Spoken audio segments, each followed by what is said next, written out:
किस पाप के कारण स्त्रियों का गर्भ गिर जाता है। भक्तों, आप सभी ने देखा होगा कि कुछ स्त्रियां गर्भवती तो होती हैं किंतु उनका बच्चा समय से पहले ही पैदा हो जाता है, जिससे उस बच्चे की मौत हो जाती है, और कई स्त्रियों को तो मरा हुआ बच्चा पैदा होता है। भक्तों, आज के इस प्रवचन में हम आपको इसी के बारे में बताएंगे कि किस पाप के कारण स्त्रियों का गर्भ गिर जाता है और वह कौन से कार्य हैं जो एक गर्भवती स्त्री को कभी नहीं करने चाहिए, नहीं तो उसका गर्भ गिर जाता है।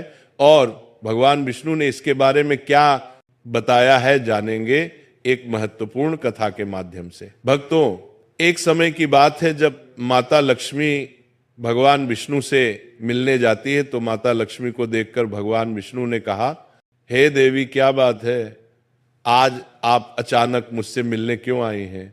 तब माता लक्ष्मी ने कहा, प्रभु, आज जब मैं पृथ्वी लोक पर भ्रमण कर रही थी तो मैंने देखा कि कुछ स्त्रियां गर्भवती तो होती हैं किंतु समय से पहले ही उनका गर्भ गिर जाता है।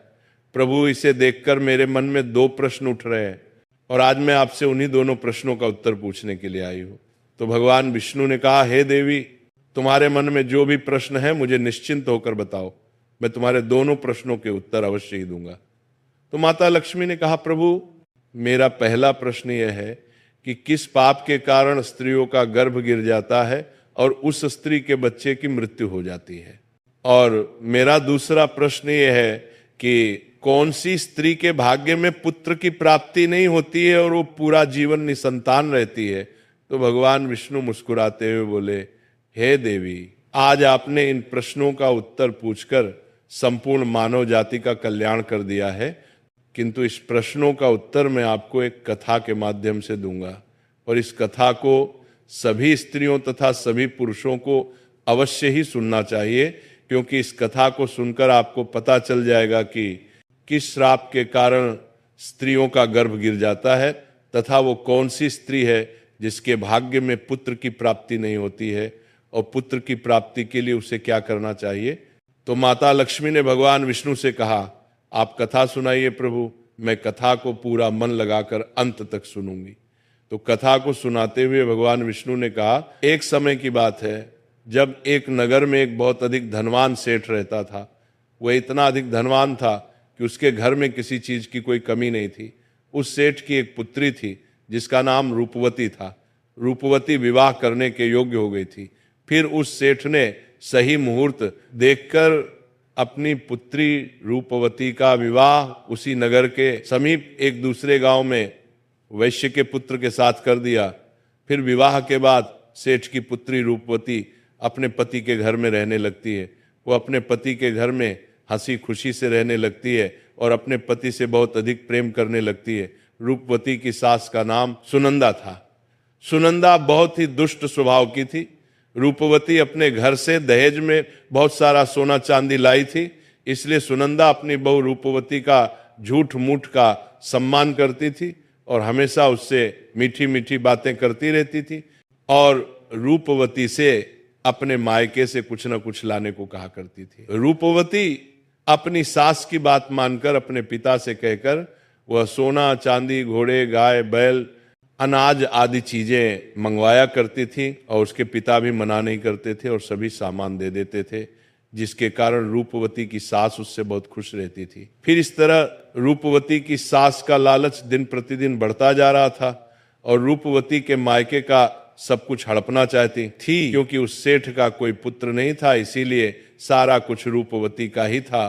फिर इस तरह काफी दिन तक चलता रहा और उसकी सास उसे अपनी बातों में बहला फुसलाकर उसके मायके से साड़ी सामान मंगा लिया करती थी। लेकिन भोली भाली रूपवती इस बात से अनजान थी कि उसकी सास उसके पिता का सारा कुछ हड़पना चाहती है और रूपवती का पति संजय भी अपने मां की ही बात मानता था। इसीलिए उसके घर में रूपवती की सास जो कहती थी वही होता था। उसके घर में सारा काम उसकी मां के कहने से ही होता था और रूपवती का पति संजय दोनों ही सुनंदा का कहना मानते थे। इसीलिए उनके घर में कभी भी क्लेश नहीं होता था और सब खुशी पूर्वक रहते थे। इस तरह कुछ साल बीतने के बाद रूपवती गर्भवती हो गई। जब उसकी सास को इस बात का पता चला तो वो बहुत खुश हो गई। उसने तुरंत ही रूपवती के माता पिता को इस बात की सूचना दी और साथ में बड़ी बड़ी वस्तुओं की मांग की। जब रूपवती के पिता ने इस बात को सुना तो वो भी बहुत अधिक प्रसन्न हुए और फिर अगले ही दिन वह मिठाई तथा सोने, कंगन और सोने की माला लेकर रूपवती के ससुराल पहुंच गए। रूपवती अपने पिता को देखकर बहुत खुश हुई। फिर कुछ समय रूपवती के ससुराल में रुककर उसके पिता अपने घर लौट आए। फिर काफी दिनों तक रूपवती का गर्भ बढ़ता गया और रूपवती की सास उसका बहुत अच्छी तरह से ख्याल रखने लगी तथा उसे समय समय पर फल फूल खिलाती रहती थी और घर का सारा काम खुद करती थी। रूपवती को कोई भी काम नहीं करने देती थी, इसलिए रूपवती पूरा दिन घर पर आराम करती थी। फिर इस तरह कुछ दिन और बीत गए और एक दिन अचानक ही रूपवती का गर्भ गिर गया, जिससे रूपवती की सास बहुत क्रोधित हो गई और फिर रूपवती को ताना मारते हुए कहने लगी, अरे पापिन स्त्री, तूने अपने जीवन में ऐसा कौन सा पाप किया है जिसके कारण जन्म लेने से पहले ही तुम्हारा बच्चा मर गया? पता नहीं क्यों मेरे पुत्र ने तुझ जैसे पापी स्त्री से विवाह कर लिया था। मेरे बेटे का तो जीवन ही नष्ट हो गया। अपनी सास की बात सुनकर रूपवती बहुत दुखी होकर कहने लगी, सासू मां, इसमें मेरा क्या दोष है? मैंने अपने जीवन में कोई पाप नहीं किया है, फिर भी पता नहीं क्यों मेरे साथ ऐसा हो रहा है। तब उसकी सास कहने लगी, अरे दुष्ट स्त्री, तूने जरूर अपने जीवन में घोर पाप किया है, इसी कारण तेरा गर्भ गिर गया है। फिर कथा को आगे बताते हुए भगवान विष्णु माता लक्ष्मी से कहते हैं, हे देवी, अब कथा को बहुत ध्यान से सुनना, क्योंकि यहीं से आपको पता चलेगा कि किस पाप के कारण स्त्री का गर्भ गिर जाता है।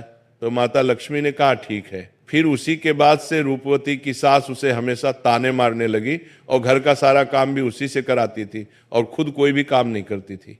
रूपवती की सास उससे इतना कम कराती थी कि रूपवती को अब सही से खाना खाने का भी समय नहीं मिलता था और जब सब लोग भोजन कर लेते थे उसके बाद ही वो भोजन करती थी। वो अपनी सास के सामने आने से भी डरने लगी।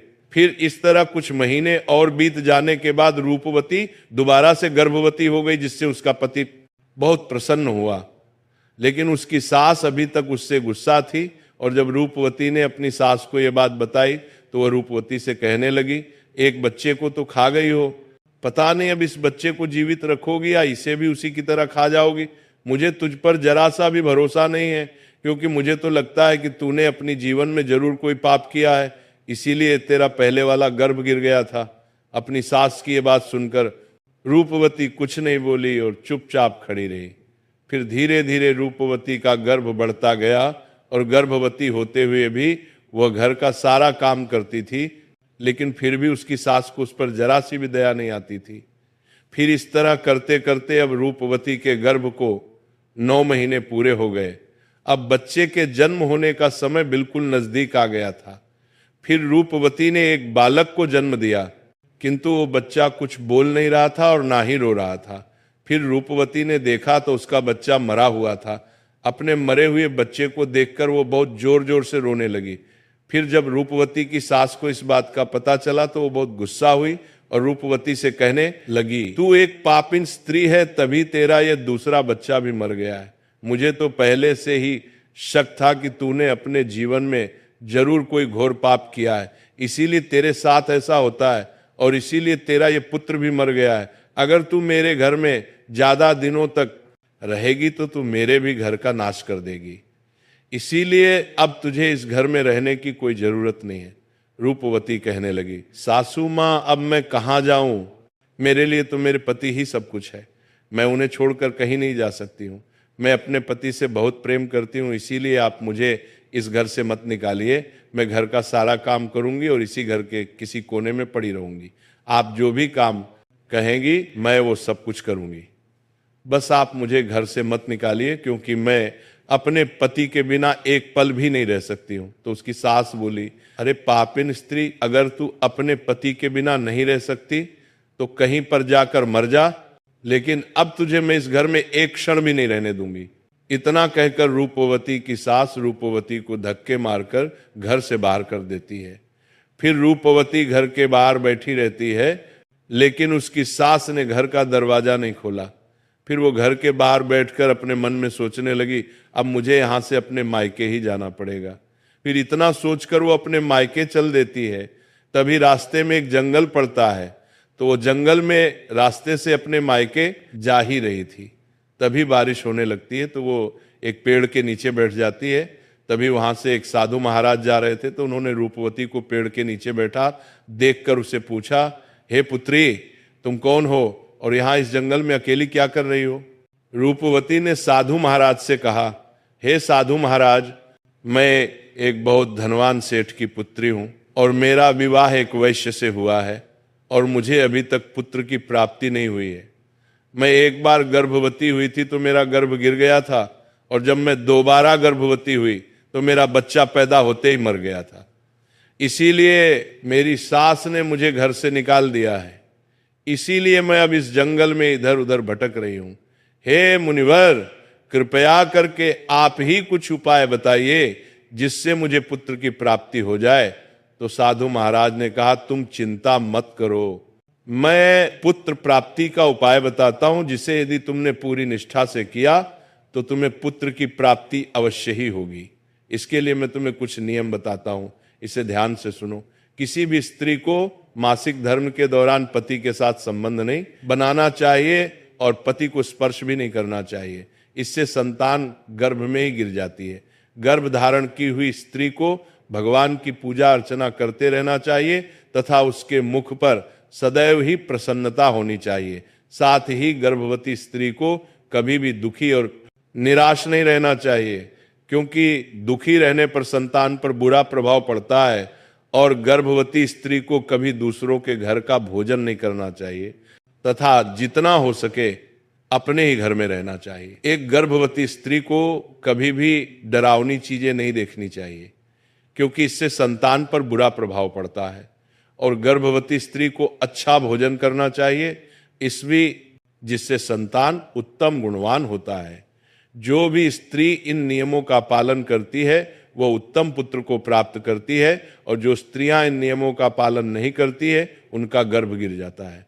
फिर साधु महाराज ने कहा, हे पुत्री, अब मैं तुम्हें पुत्र प्राप्ति का उपाय बताता हूं, इसे ध्यान से सुना तो तुम्हें पुत्र की प्राप्ति होगी। तो रूपवती ने कहा, जी महाराज। तो साधु महाराज ने कहा, किसी भी स्त्री को पुत्र प्राप्ति के लिए मासिक धर्म के प्रथम 4 दिनों में पति पत्नी का मिलन नहीं करना चाहिए, क्योंकि ऐसा करने से दुराचारी पुत्र होता है। और 5वीं रात्रि में मिलन करने से पुत्री की प्राप्ति होती है तथा 6ठी रात्रि में मिलन करने से पुत्र रत्न की प्राप्ति होती है। 7वीं रात्रि में मिलन करने से बंध्या पुत्री होती है तथा 8वीं रात्रि में मिलन करने से पुत्री होती है। 9वीं रात्रि में मिलन करने से सुंदर कन्या की प्राप्ति होती है तथा 10वीं रात्रि में मिलन करने से विद्वान और अति श्रेष्ठ पुत्र की प्राप्ति होती है। 11वीं रात्रि में मिलन करने से सुंदर आचरण वाली कन्या प्राप्त होती है। 12वीं में रात्रि में मिलन करने से गुणवान पुत्र होता है। 13वीं रात्रि में मिलन करने से लक्ष्मी स्वरूपा पुत्री होती है। और 14वीं रात्रि में मिलन करने से गुणवान, बुद्धिमान तथा बलवान पुत्र होता है। इसीलिए यदि तुम इन नियमों का पालन करो तो तुम्हें उत्तम पुत्र की प्राप्ति होगी। इतना कहकर वह साधु महाराज वहां से चले जाते हैं। फिर रूपवती अपने मन में सोचने लगती है, यदि मैंने साधु महाराज के बताए गए उपाय के अनुसार कार्य किया तो मुझे भी पुत्र की प्राप्ति हो जाएगी और मेरी सास मुझे घर का काम भी नहीं कराएगी और घर में सभी लोग मेरा बहुत अधिक सम्मान भी करेंगे। रूपवती इतना सोच ही रही थी, तभी उसका पति उसे ढूंढते हुए वहां पहुंच जाता है और रूपवती से कहता है, तुम यहाँ इस जंगल में क्यों आई हो? मैं तुम्हें लेने आया हूं, चलो घर चलो। फिर रूपवती ने अपने पति को साधु महाराज वाली सारी बात बताई और कहा, नहीं, अब मैं घर नहीं जाऊंगी जब तक मुझे पुत्र की प्राप्ति नहीं हो जाती। रूपवती की यह बात सुनकर उसका पति भी उसी के साथ जंगल में ही कुटिया बनाकर रहने लगता है। फिर मासिक धर्म की 14वीं रात्रि में रूपवती ने अपने पति के साथ मिलन किया, जिससे वह गर्भवती हो गई और गर्भवती होते हुए भी वह जंगल में रहती थी। उसका पति जंगल से लकड़ी लाता था, जिससे दोनों भोजन बनाकर खाते थे। फिर इस तरह करते करते 9 महीने बीत गए और रूपवती के बच्चा पैदा होने का समय नजदीक आ गया था। फिर एक दिन रूपवती को अत्यंत उत्तम पुत्र की प्राप्ति हुई और पुत्र की प्राप्ति से रूपवती और रूपवती का पति दोनों बहुत खुश हुए।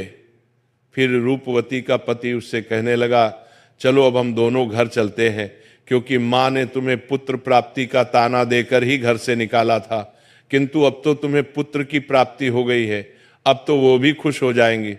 रूपवती ने कहा, ठीक है, चलो घर चलते हैं। फिर दोनों घर जाते हैं तो उसकी सास ने देखा कि रूपवती को तो पुत्र हुआ है। ये देखकर वो बहुत खुश हो गई और रूपवती से कहने लगी, तुझे पुत्र कैसे हुआ?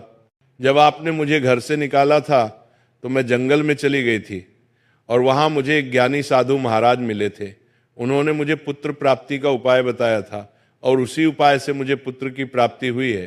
तो उसकी सास उससे कहने लगी, इसका मतलब वो साधु महाराज बहुत अधिक ज्ञानी है, तब तो उन्हें यह भी पता होगा कि हम लोग धनवान कैसे बन सकते हैं। इसीलिए अब मैं जंगल जाऊंगी और उनसे धनवान बनने का उपाय पूछ कर आऊंगी। तो रूपवती ने कहा, नहीं मां जी, आप वहां मत जाइए, क्या पता वो साधु महाराज अब वहां पर मिले या ना मिले। तो उसकी सास ने कहा, नहीं, मैं तो जाऊंगी और उनसे धनवान बनने का उपाय पूछ कर आऊंगी। इतना कहकर उसकी सास उसी जंगल में पहुंच जाती है। तभी उसे एक शेर दिखाई देता है, तो शेर को देखकर डर जाती है। तभी शेर उसे खाने के लिए आगे बढ़ता है। जैसे ही शेर उसे खाने के लिए आगे बढ़ा तो रूपवती की सास ने उससे कहा, हे सिंहराज, तुम मुझे क्यों खाना चाहते हो? तुम्हें मुझे खाकर क्या मिलेगा? तो शेर बोला, हे पापिन स्त्री, तू बहुत दुष्ट स्वभाव की है, इसलिए मैं तुझे खा जाऊंगा। इतना कहकर शेर उसे खा जाता है। फिर उसकी मौत हो जाती है और यम के 2 दूत आते हैं और उसे यमलोक ले जाकर यमराज जी के सामने खड़ा कर देते हैं। तभी चित्रगुप्त ने उसे स्त्री के जीवन का लेखा जोखा देखा और उसके जीवन का लेखा जोखा देखकर कहने लगे, हे धर्मराज, इस स्त्री ने तो अपने जीवन में घोर पाप किए हैं।